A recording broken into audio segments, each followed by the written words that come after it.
So, more than what the monsoon vagaries bring to India almost every year since recorded history, we had other external vagaries also affecting us, particularly in the food area. Several preemptive measures were taken up by the government, and also the monetary policy decisions by the RBI had led to a sequence of measures being taken, and therefore by November, December of 2022, we were able to return to the realm of the tolerance band which the RBI defines. And therefore the CPI, the Consumer Price Index, came down to the below 6% level and therefore was within the tolerance band. Despite all this, sir, the Indian economy is still the fastest growing major economy and shall continue to be so even in 23-24.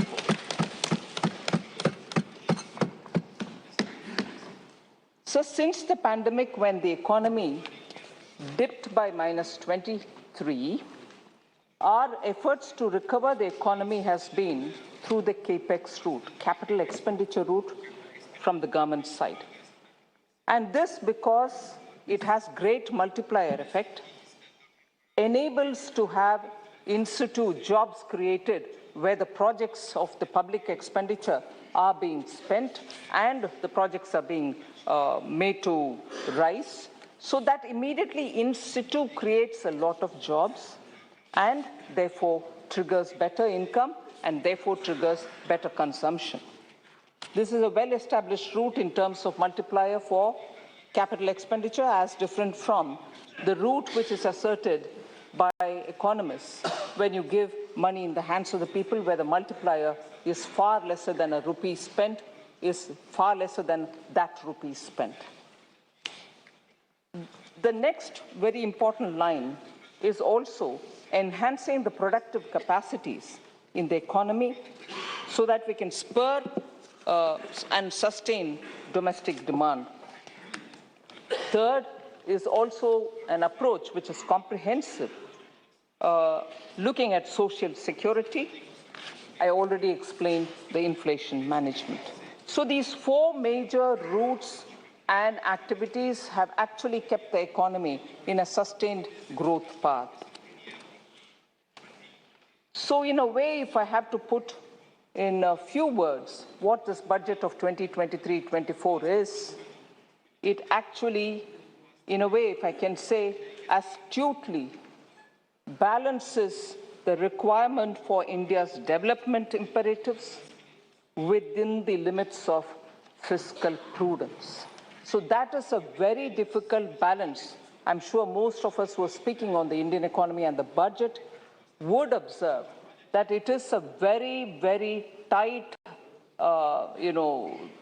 measure. It's a very delicately balanced act, and that's what has been achieved in 2023-24 budget, without compromising on India's growth potential and sustaining the growth momentum.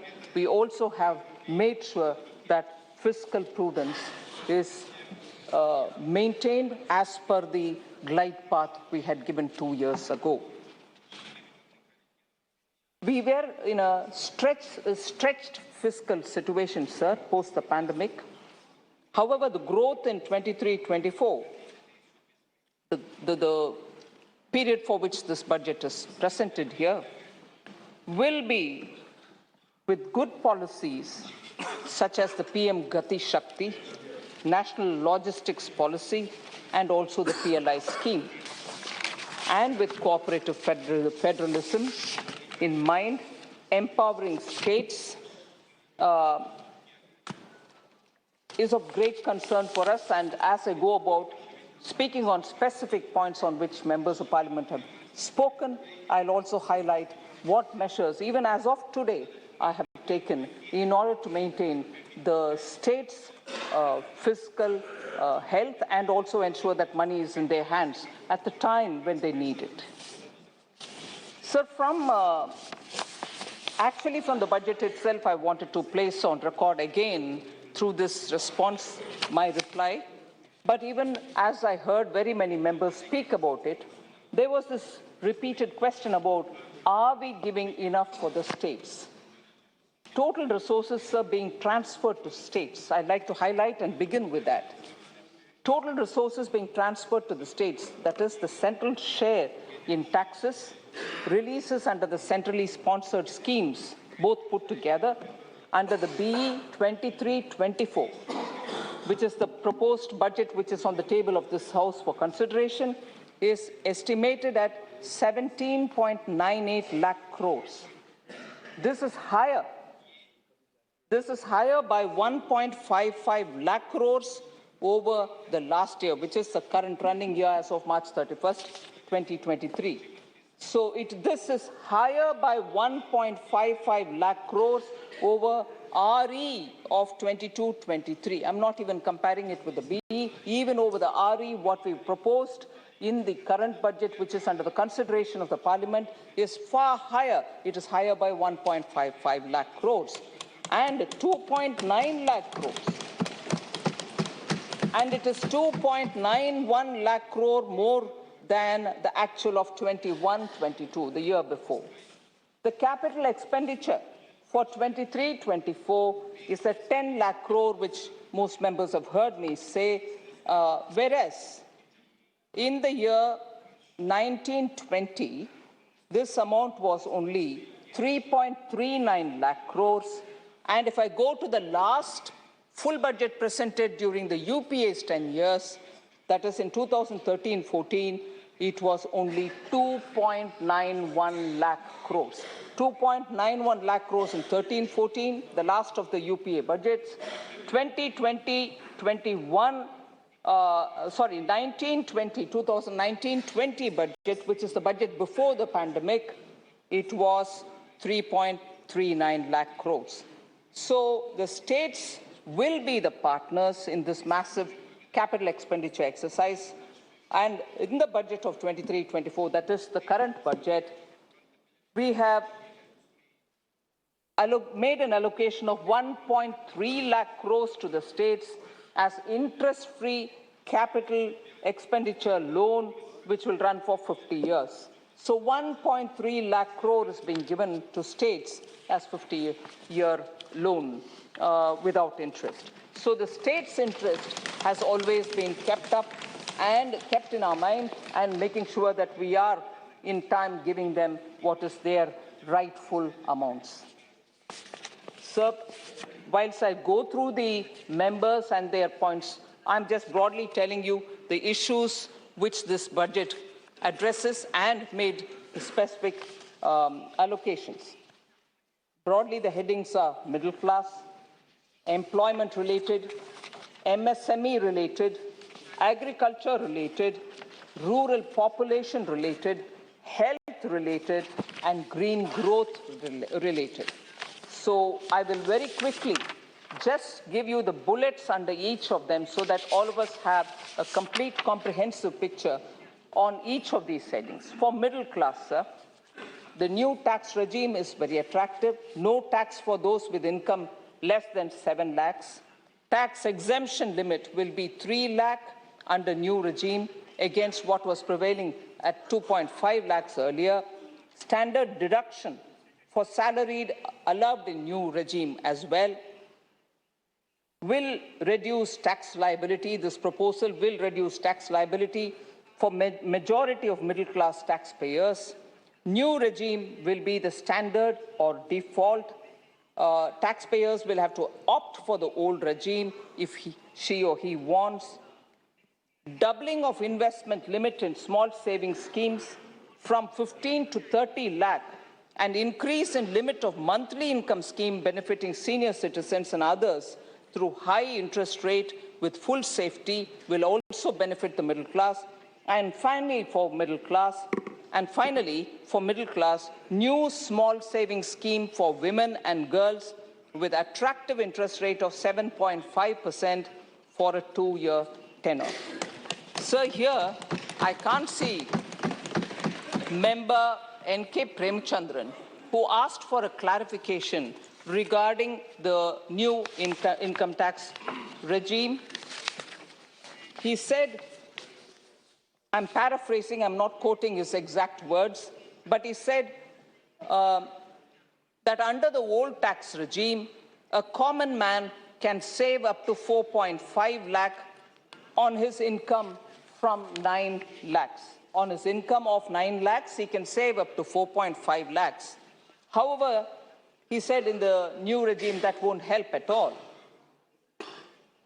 In reality, sir, it is very difficult, actually, strictly speaking, for a common man who earns 9 lakhs to avail 4.5 lakhs in deduction.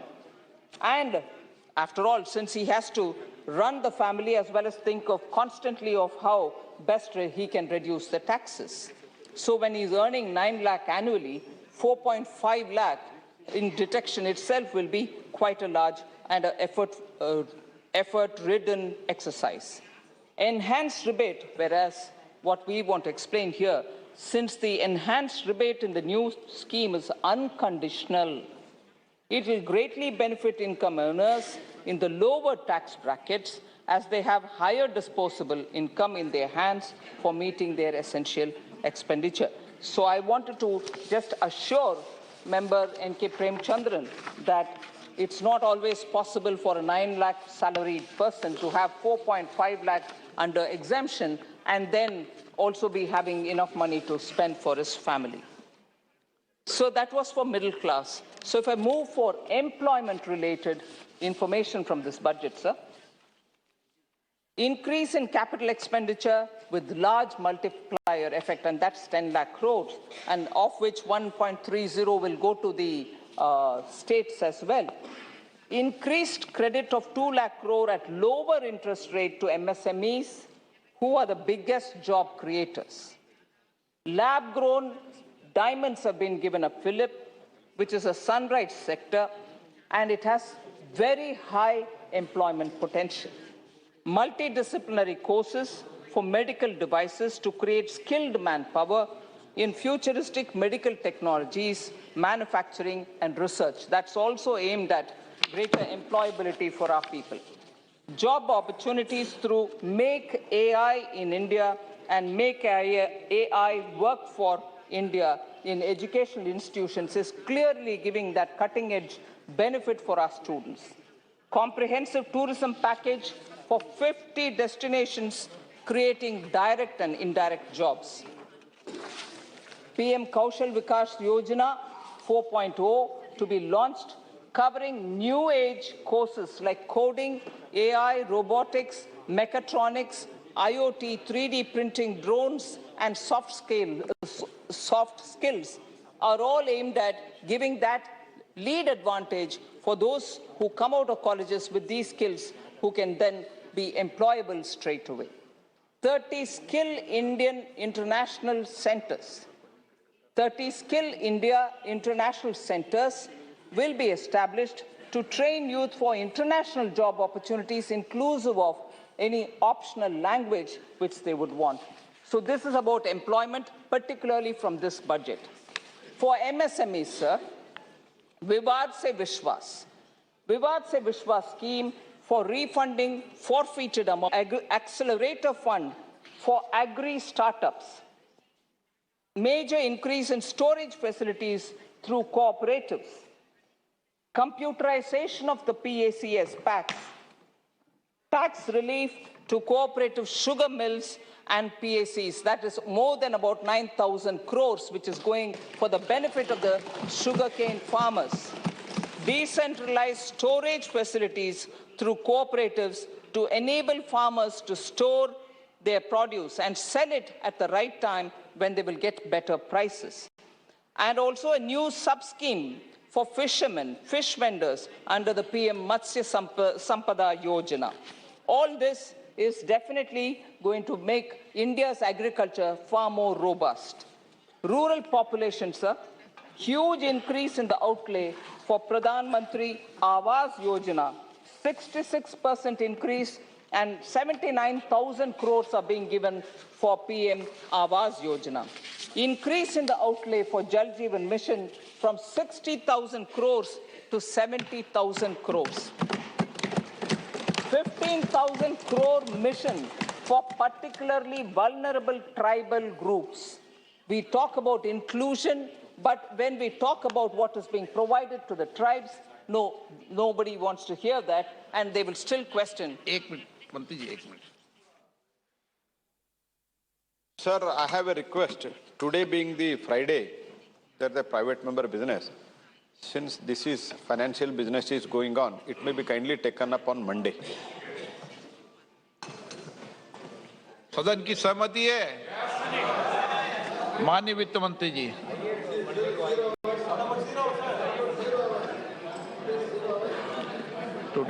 So for health, the last two on which I want to elaborate, 157 new nursing colleges are being created. This also creates jobs, both for domestic and international workers. Then sickle cell anemia elimination mission, which is very important for some tribal areas. And new program for research and innovation in pharmaceuticals are the highlights I would like to say for the health area. And finally, sir, the green growth, 35,000 crore towards capital investments in energy security, energy transition, which is being given to the Ministry of Petroleum and Natural Gas. Energy storage projects are being taken up.